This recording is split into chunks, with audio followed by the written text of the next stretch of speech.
Deal.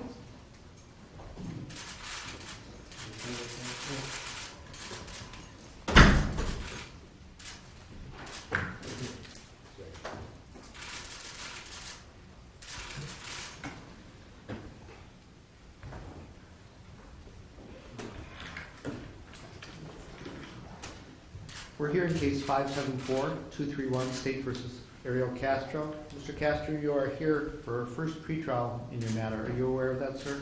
Yes. Okay. You're here with your attorneys, Mr. Schlackett, Mr. Weintraub. Have you been working with them over the past couple weeks?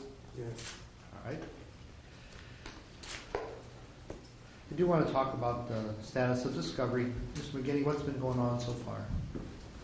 Your Honor, we've provided preliminary discovery. We're going to provide full and open discovery. Some discovery has been put on the portal, some has been presented, and we made arrangements for them to continue receiving discovery, including the, I believe they have the tapes of conversations with the defendant.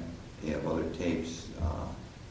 We're going to make other matters, including the journal, available at the FBI headquarters. In Cleveland, it will be available whenever they want it, working hours, 8 to 5, any day of the week, somebody will be there. All right. And forensic evidence, is that going through BCI or through the local crime lab? Yes, Judge. Yes, Judge. BCI is working. They have met with us several times.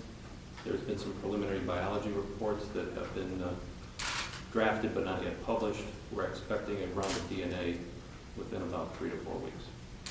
Right, and for anyone who's unfamiliar with the discovery system, for the prosecutor's office in Cuyahoga County, documents are requested by rule, and then they're put up on an electronic discovery portal, and they're shared with defense counsel, and it's all date stamped and pretty efficient.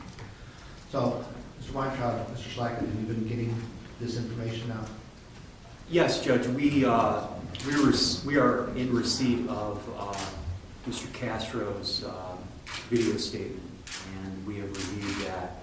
Also, we are making arrangements to go over to the FBI headquarters next week to start reviewing some of the additional evidence. And Judge, defense have requested a physical visit to the home, 2207 Seymour, which is agreeable to us, and it'll happen at their convenience. Okay, so you don't need an order and I don't need to be involved? Correct.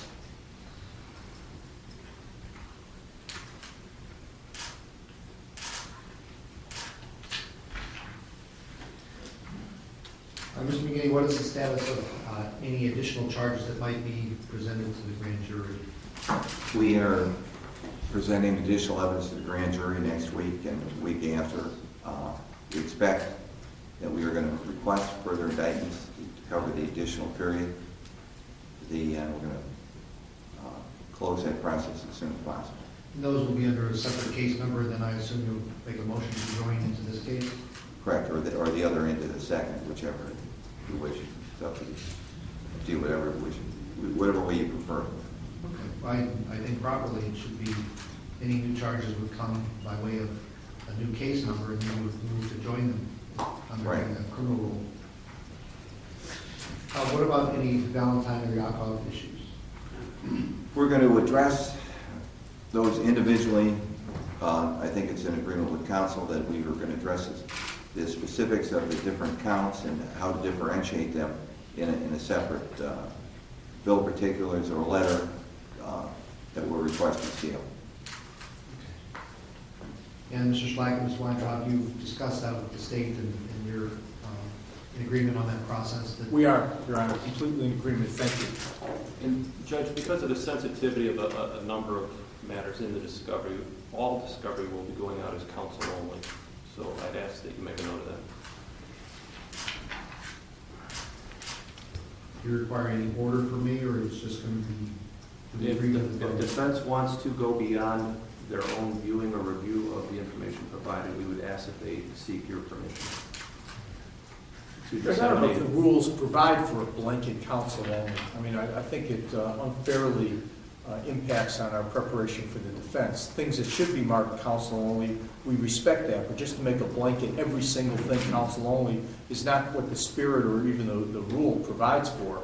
And I don't think this should be incumbent upon us to have to start coming to you with motions on a piecemeal basis. What can we, can we have this, can we show that? We agree. We meant to say regarding the victims and anything that would affect their privacy and issues. Certainly with all other discovery, would be open to all their experts and anyone who'd like to present it to.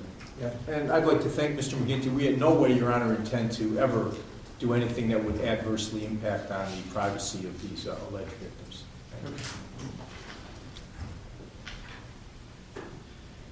Now, there are sexually violent predator specifications. Ms. Raleigh, I believe you, as a pretrial,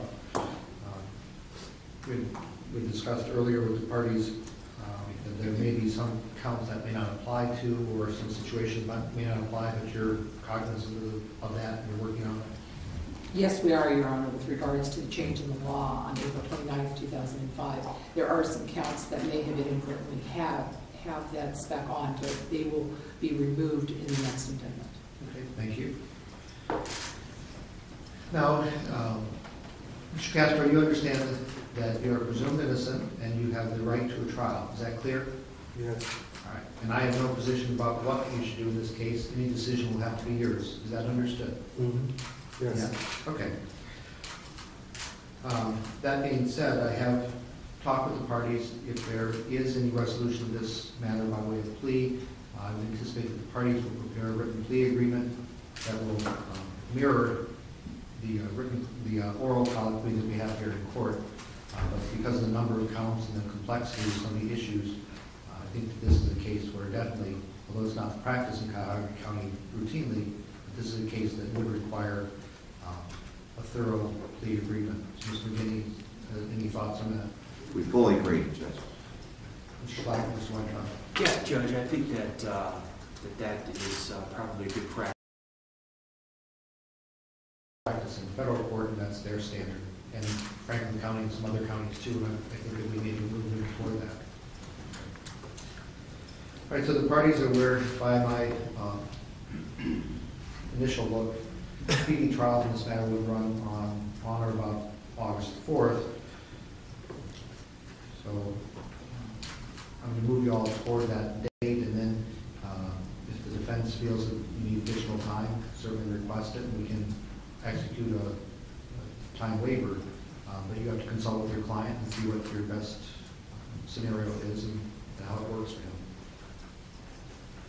I've scheduled another pretrial here on June 26th, next week at 8:45. So at that time, Mr. Schlack and Ms. Weintraub, you'll have, I believe, received additional discovery, and you may have a better idea of